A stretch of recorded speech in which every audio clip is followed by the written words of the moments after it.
Chapter 10 है। Chapter का नाम है जीवों में श्वसन। ठीक है, ये चैप्टर काफी इंपॉर्टेंट चैप्टर है, इसलिए इसे ध्यान से समझिएगा। ओके, सबसे पहले समझते हैं कि श्वसन क्या होता है। ठीक है, श्वसन सभी जीवों को अपने जैविक कार्यों के संचालन हेतु ऊर्जा की आवश्यकता होती है, जिसे ये कार्बनिक भोज्य पदार्थों के ऑक्सीकरण से प्राप्त करते हैं।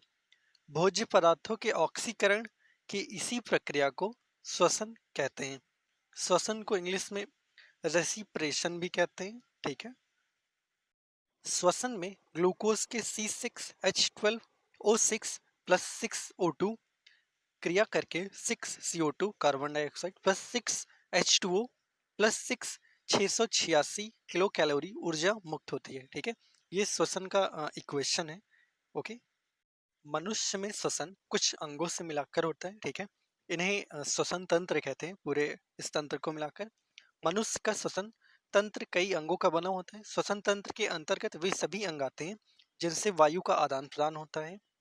मनुष्य के श्वसन तंत्र का सबसे महत्वपूर्ण अंग फेफड़ा या फुफ्फुस, जिसे लंग्स कहते हैं, होता है, जहां पर गैसों का आदान प्रदान होता है, इसलिए इसे फुफ्फुसीय श्वसन भी कहते हैं। ठीक है, चैप्टर की सबसे पहली हेडिंग है, समझते हैं। इसमें लिखा है हम श्वसन क्यों करते हैं। ठीक है, पढ़ते हैं। सभी जीव सूक्ष्म इकाइयों के बने होते हैं, जिन्हें कोशिकाएं कहते हैं। कोशिका जीव की सबसे छोटी संरचनात्मक और क्रियात्मक इकाई होती है। जीव की प्रत्येक कोशिका पोषण, परिवहन, उत्सर्जन और जनन जैसे कुछ कार्यों को संपादित करने में कुछ न कुछ भूमिका निभाती है। इन कार्यों को करने के लिए कोशिका को ऊर्जा की आवश्यकता होती है। ठीक है, यह ऊर्जा भोजन में संचित ऊर्जा के समय श्वसन से निर्मुक्त होती है। ठीक है, अतः सभी जीवों को भोजन से ऊर्जा आगे देखते हैं, भोजन से ऊर्जा प्राप्त करने के लिए श्वसन की आवश्यकता होती है। श्वसन के प्रक्रम में हम पहले सांस द्वारा वायु को शरीर के अंदर लेते हैं। ठीक है, फिर हम सांस ही के द्वारा वायु को शरीर से बाहर छोड़ते हैं। इस वायु में सांस द्वारा अंदर ली गई वायु की तुलना में कार्बन डाइऑक्साइड की मात्रा अधिक होती है, अर्थात यह कार्बन डाइऑक्साइड समृद्ध होती है। हम जिस वायु को 1 सेकेंड, ठीक है, शुरू करते हैं। हम जिस वायु को सांस द्वारा अंदर लेते हैं, उसमें उपस्थित ऑक्सीजन शरीर के सभी भागों में और अंततः प्रत्येक कोशिका में ले जाई जाती है। कोशिकाओं में यह ऑक्सीजन भोजन के विखंडन में सहायता करती है। कोशिका में भोजन के विखंडन के प्रक्रम में ऊर्जा मुक्त होती है, इसे कोशिकीय श्वसन कहते हैं।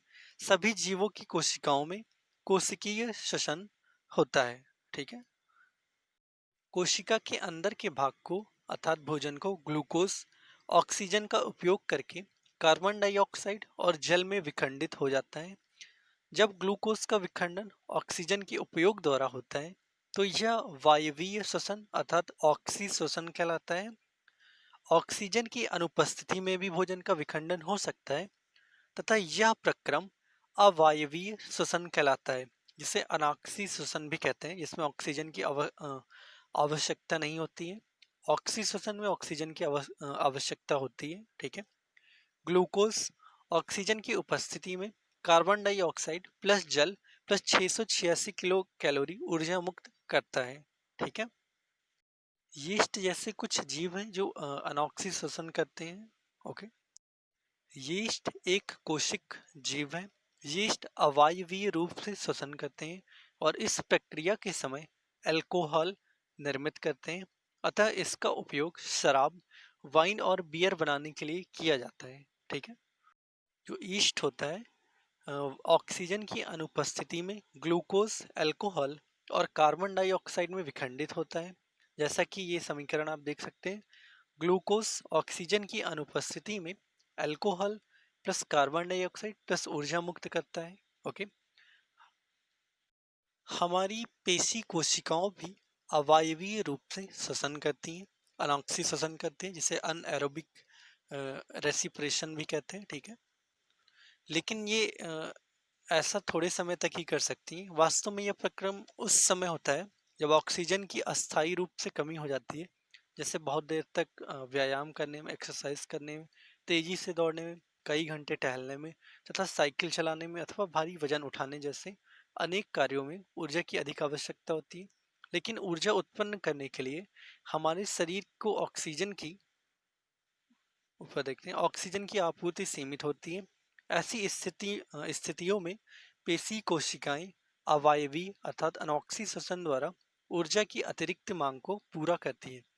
ग्लूकोज जो हमारी पेशियों में ऑक्सीजन की अनुपस्थिति में लैक्टिक अम्ल बनाता है तथा कुछ ऊर्जा मुक्त करता है। ठीक है। कभी कभी ऐसा होता है कि हम एक्सरसाइज अधिक करते हैं तो हमारी जो पेशियां होती हैं उनमें ऐंठन हो जाती है। ठीक है। जब पेशियां अवायवीय रूप से श्वसन करती हैं तो इस प्रक्रिया में ग्लूकोज के आंशिक विखंडन से लैक्टिक अम्ल और कार्बन डाइऑक्साइड बनते हैं। लैक्टिक अम्ल का संचयन पेशियों में ऐंठन उत्पन्न करता है। गर्म पानी से स्नान करने अथवा शरीर की मालिश करवाने पर हमें ऐंठन से आराम मिलता है। ठीक है। गर्म पानी से नहाने से या मालिश करवाने से जो हमारे रक्त का संचरण है, मतलब रक्त हमारे शरीर में तेज गति से बढ़ने लगता है, जिसके परिणाम स्वरूप पेशी कोशिकाओं को ऑक्सीजन की आपूर्ति बढ़ जाती है।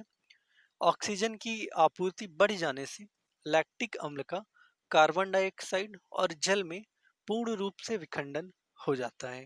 ठीक है। इसके बाद हमें कुछ आराम मिलता है। ओके।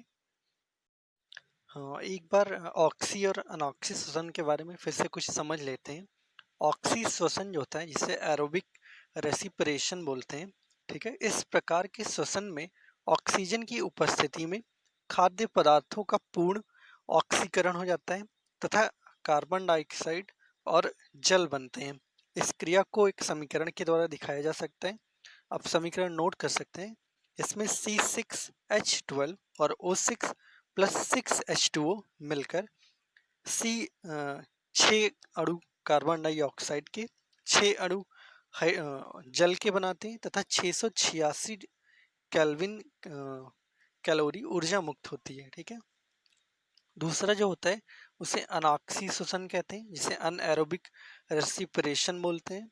इस प्रकार के श्वसन कार्बनिक भोज्य पदार्थों का ऑक्सीकरण ऑक्सीजन की अनुपस्थिति में अपूर्ण रूप से सरल कार्बनिक पदार्थ जैसे अल्कोहल, लैक्टिक अम्ल इत्यादि में हो जाता है।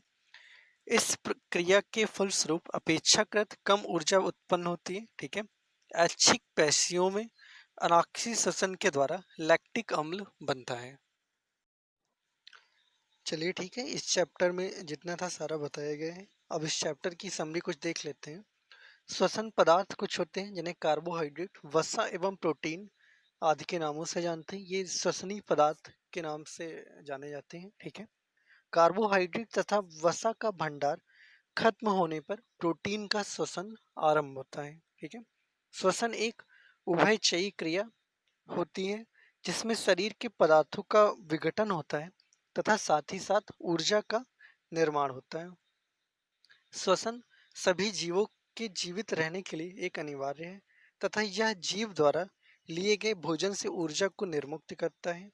हम अंतः श्वसन द्वारा जो वायु शरीर के अंदर लेते हैं उसमें उपस्थित ऑक्सीजन का उपयोग ग्लूकोज को कार्बन डाइऑक्साइड और जल में विखंडन के लिए किया जाता है।